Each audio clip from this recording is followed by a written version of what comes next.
তো মসজিদে অবস্থান করার নিয়ত করেছিলেন, সে মসজিদে অবস্থান করবে। তো মসজিদে যিনি খাদেম ছিলেন বা মুয়াজ্জিন ছিলেন, তিনি বললেন, হে মুসাফির, আপনি কে? আপনি মসজিদে থাকতে পারবেন না, মসজিদে আমি লাগিয়ে দেবো, তারা লাগিয়ে দেবো।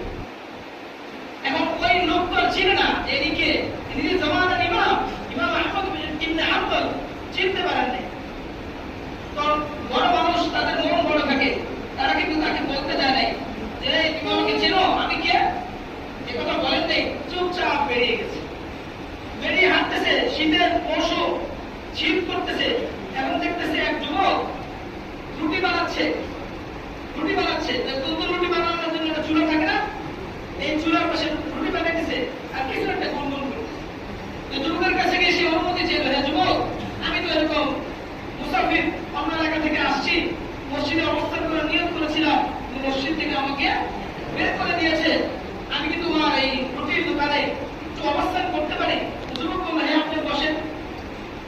তো এই আল্লাহ ওলি ইমাম আহমদ ইবনে হাম্বল তিনি অবস্থান করলেন আর খেয়াল করতে লাগলেন যে যুবক কি করে।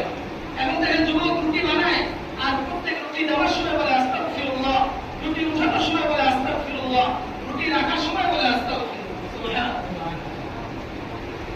তো জিজ্ঞাসা করলেন, তুমি কি আমল করতেছো? বলে যে